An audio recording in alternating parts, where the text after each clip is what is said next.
Hey everyone, welcome back. My name is Adelina and I am my big tiny house life. I'm in Campbell River doing my errands because it's a Saturday morning. And I woke up thinking about something. Well, I actually went to sleep thinking about this same thing. So I thought I would chat about it. I was trying to find a quiet place to do that along the ocean, but there were just a lot of people walking with a lot of really cute dogs. So I was getting a little distracted. So I thought I'd come back to the van and have the chat here. So what I wanted to talk about today is, again, something I've been thinking about for a while. And it's something that I struggle with. And that is living for today. I don't know how many of you know this. I did talk about it in a video way back last year. But I'm a child of immigrants. I was actually born in Portugal, came to Canada when I was 4. And I learned a lesson from my parents that has served me well, but also caused me to struggle in a certain way. I tend to fixate on the future, worrying about the future, planning for the future, thinking about the future, all of those things. And that means that I sometimes forget to enjoy the day that's right in front of me. This year is a year for self-care and finding sort of peace and centering myself. And so I'm really trying to focus on living for today while taking care of all of those other things, because that's always been my struggle.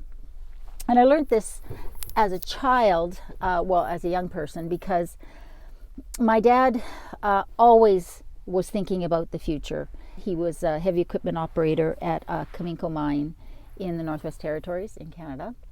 And if he wasn't working, he was sleeping. But he took every overtime shift he could get. And he saved and he planned for his retirement. He and my mom were going to buy a motorhome and pull a little boat, fishing boat behind it, a little boat, because my dad loved to fish. And they were going to tour around Canada, go up to the Maritimes, and that was going to be a big part of their retirement. Well, my dad never got that because he came down with MS, multiple sclerosis, in his early 40s. And by the time he was in his mid-50s, he could no longer walk. He was in a wheelchair and on disability. And he died shortly after his 65th birthday, but he had been in hospital, totally bedridden for quite a while. It just naturally progressed to that. And I spent a lot of my youth taking care of him while my mom worked nights cleaning offices at the mine, and I would rush home from school in time to give her a kiss before she hopped on the bus to go to work, and then I would make dinner, take care of Dad, and make sure he was settled and all of that. And so what I learned from that lesson was you have to plan for the future. You have to, because if he hadn't saved, if he hadn't been that kind of a person, if he hadn't avoided debt at all costs and hadn't saved, we wouldn't have been able to make it. Even with his, I don't know, maybe with his pension. From the mine, from Cominco, and the disability, but he planned for the future, and that gave us the ability to survive. And obviously my mom went to work, but he also put off so much waiting for the future, and he didn't live for today. He didn't do any of the things he really wanted to do, have any of the adventures, and basically tick off anything on his bucket list because he was too busy working and planning for the future. And that was a big lesson for me, and yet I find myself being that same personality type as my dad in that way. And so I just wanted to talk about that, the fact that there are 3 things we need to remember, I need to remember as I go through my life, that are really important. And I think that sometimes we forget or we aren't intentional about the decisions we make about those three things. The first thing I think that is important for me to remember, maybe for all of us, is that we need to stop making decisions and letting the past affect the decisions we make for the future. Within reason, obviously. We need to learn from past experiences. But I find that too many people, and I have been guilty of this as well, are so busy looking in the rearview mirror that they miss what's right in front of them, and that's a real problem. There's a reason that your windshield is much bigger than your rearview window in your vehicle, and that's because what's in front of you is so much more important than what's behind you. And I know people who do blame everything that's wrong in their lives with what's happened to them in the past. Now, obviously, there are some things that are really bad and you can't get over. But I'm not talking about those things. And it becomes a scapegoat because that takes the responsibility off of them for having to make decisions in the future and basically take responsibility for the state that they find themselves in. And that is a dangerous thing. The problem with fixating on the past is that it colors everything in your present. Nothing is your fault, but also you feel powerless to make anything happen in your present. I'm actually really good at not fixating on the past, not dwelling on the past. For me, the past is done. It falls under the category, in my world, I think of the past as the so what part of my life. So what? I didn't get to do or have the things that I had wanted to do or have. That all is in the so what category. The what that matters is the now what. And that is something that I really try on focusing on. But here's the thing, I'm a planner and I'm a worrier. And if you ask my kids, they'll say, Mom, you look for things to worry about. But that's because, as I learned from my dad, you have to plan for the future. And, I have adopted this stoic way of thinking of, thinking about what could happen and planning for what part of that I have some control over, which gives me peace of mind. But the problem with that is, and my problem, is that especially because I have some pretty lofty long-term goals of having my own property and building, sort of at least a self-sustainable homestead, and possibly having a little tiny house community on that homestead. I am so fixated on there that I'm finding myself like rushing through the weeks, thinking only about, okay, another week is done. I've gotten this much done. I have done this much planning. I have paid off this much debt, because my first goal is to get my debt all paid off, so that I can seriously start saving for that future goal. That I miss the joys of the days right in front of me. And that is not how I want this year to go. That is not how I want my life to go, because what I learned from my dad is the future is not guaranteed. And man, I thought I had learned that lesson better than apparently I have, or maybe it's just my nature to default to always thinking about the future, the next goal, the next step, the next right thing to do to get where I want to go. And that has served me well, because here I am on Vancouver Island, living in my tiny house on wheels, working from home.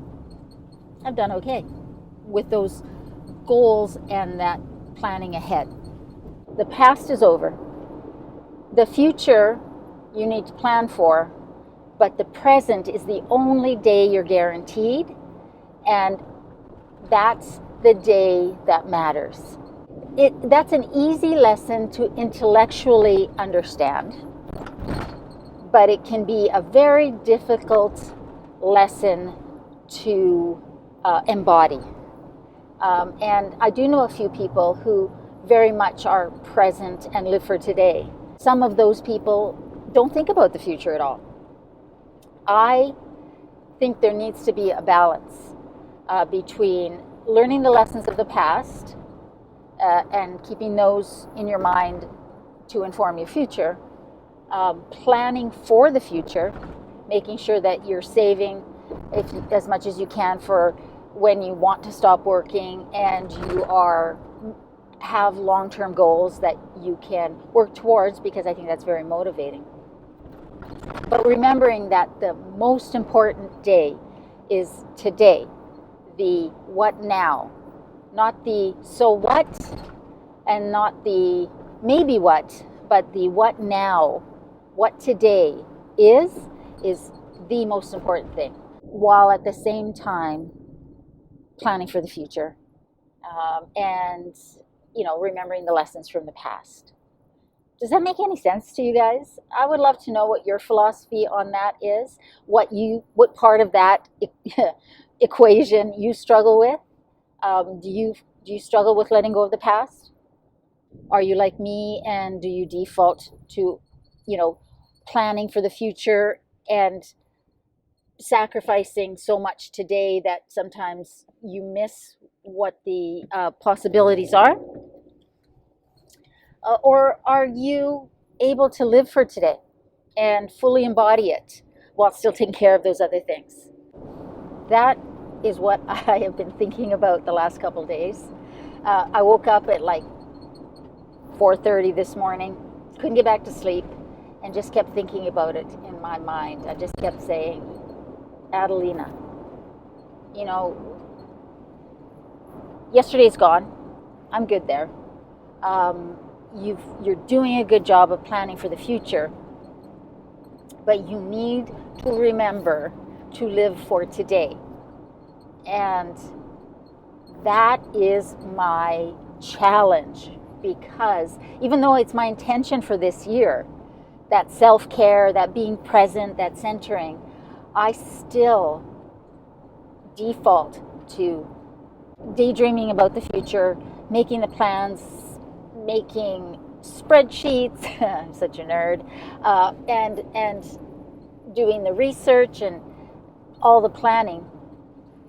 And while all of that is a lot of fun, my goal is to keep in mind the fact that none of that is guaranteed. And I know that because I watched it happen.